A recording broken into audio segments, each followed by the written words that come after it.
प्यारे विद्यार्थियों, अगला क्वेश्चन लेते हैं।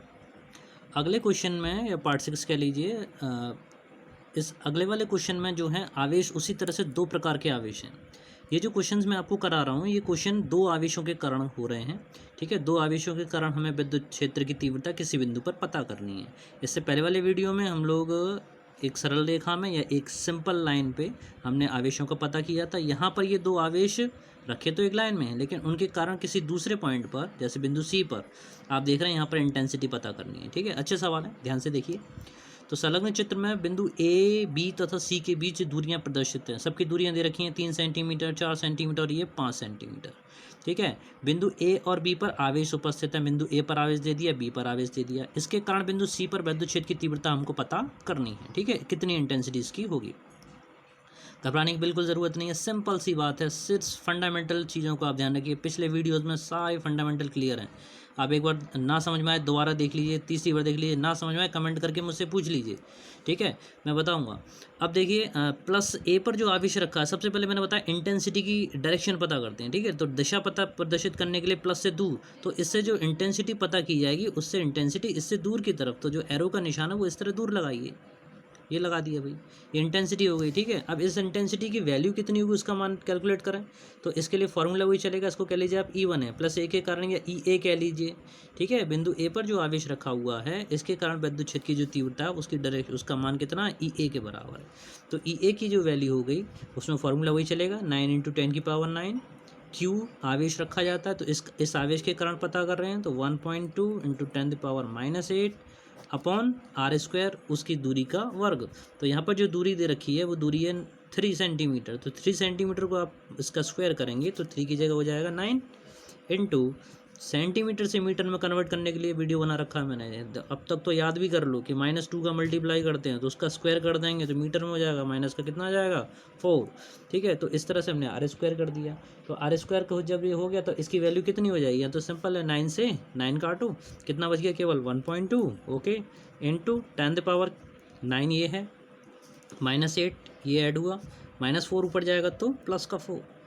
ठीक है, कितने वैल्यू इसके पास रह जाएगी 1.2 × 10⁻9 4, 9 प्लस का 9 है और ये ऐड हो जाएंगे 13 -8 कर दो प्लस का 5।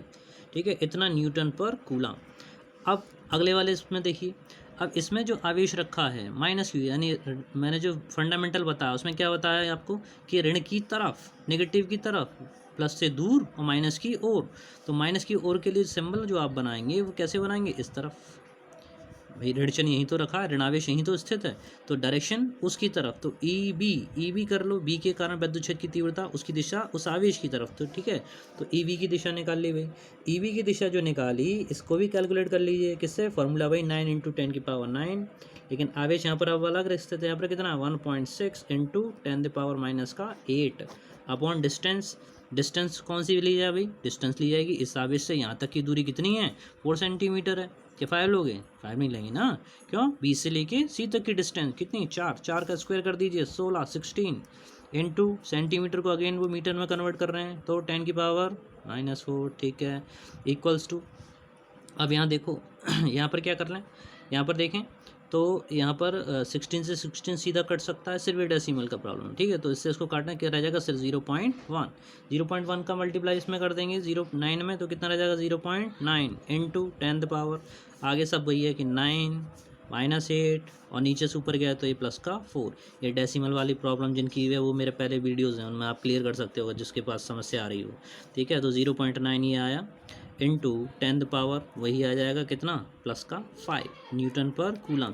यहाँ पर ये बातें हैं, इसको आप देख सकते हैं कि इनको इजीली आप जोड़ सकते हो। ठीक है, 1.2 प्लस 0.9 आप ऐड कर सकते हैं तो उसका वैल्यू आप सीधे सीधे प्राप्त हो जाएगी।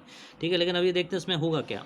तो इसमें जो होना है, इसमें परिणामी विद्युत क्षेत्र की तीव्रता ज्ञात करनी है। परिणामी विद्युत क्षेत्र कैसे निकलेगा, ये दोनों सदिश राशियाँ हैं, इनको सदिश राशियों के रूल से हम लोग ऐड करेंगे। ठीक है, सदिश राशियों का रूल यहाँ पर क्या चलेगा, आपको ध्यान हो तो सदिश राशियों का रूल एक समांतर चतुर्भुज का नियम है।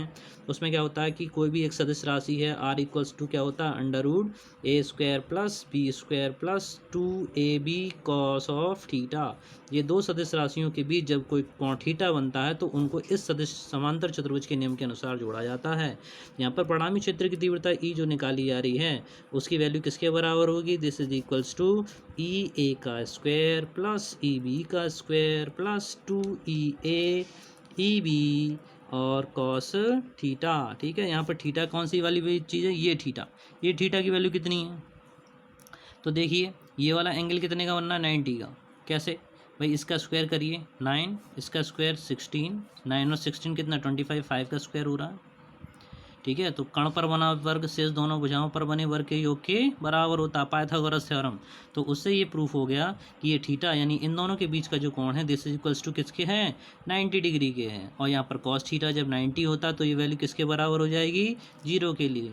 ठीक है, और ये वाला पद आपका कैंसिल हो जाएगा। कितना पद बचेगा, अब सिर्फ आपके पास बचेगा ई इक्वल्स टू ई ए का स्क्वायर प्लस ई बी का स्क्वायर। आगे वाला जो पद है वो शून्य हो गया है, तो सिर्फ वैल्यू ये वाला मान इसका वैल्यू देगा। अब इसके मान के लिए वैल्यू लगा दो अंडर रूट। ठीक है, अब 1.2 का स्क्वायर करें 1.44 इंटू कितना है 10 की पावर 5, तो स्क्वायर करेंगे तो कितना है 10 की पावर 10 प्लस 0.9 का स्क्वायर करें 0.99 जा 81। मैं समझ रहा हूँ आपको प्रॉब्लम आ रही है कि मल्टीप्लाई कैसे कर रहे हैं सर। ठीक है, तो वही वीडियो देख लो बेटा। इंटू 10 की पावर 10 को कॉमन ले लीजिए और बाहर निकालेंगे तो 10 की पावर 5 रह जाएगा। अंदर क्या रह जाएगा 1.44 प्लस 0.81, और ये इसकी वैल्यू कितनी हो जाएगी, ये इसको आप ऐड करेंगे तो ये वैल्यू आएगी 2.25 के बराबर इंटू 10 पावर 5। तो बाहर निकला हुआ है, इसको हमने पहले ही रूट से बाहर ले लिया, रूट से बाहर ले लाएंगे तो 10 का क्या रह जाएगा 5 रह जाएगा। ठीक है, और इसको जब इसका हम स्क्वायर रूट ले लेंगे तो ये वैल्यू आ जाएगी 1.5 इंटू 10 पावर 5, इतना न्यूटन पर कूलम। ठीक है, ये वैल्यू आपके पास आ गई 1.5 इंटू 10 की पावर 5 न्यूटन पर कूलम। इस तरह से परिणामी वैद्युत क्षेत्र आपने किस बिंदु पे पता किया, बिंदु सी पर। बेटा देखिए, ठीक है, बहुत अच्छा एक एक सवाल क्लियर कर रहे हैं आप। लाइक कीजिए, शेयर कीजिए और कमेंट कीजिए, सब्सक्राइब कीजिए। ठीक है, अच्छा लगता है आप लोग इस तरह की, काफ़ी बच्चों के कमेंट भी आते हैं कि सर बहुत अच्छा चल रहा है, बहुत अच्छा समझ में आ रहा है। तो अगर इसी तरह के वीडियो आप लोग चाहते हो तो लाइक कीजिए, शेयर कीजिए, सब्सक्राइब कीजिए। ठीक है, नहीं तो फिर बंद करेंगे, फिर मज़ा नहीं आता है फिर। Okay, thank you. सीखिए, समझिए, आगे बढ़िए।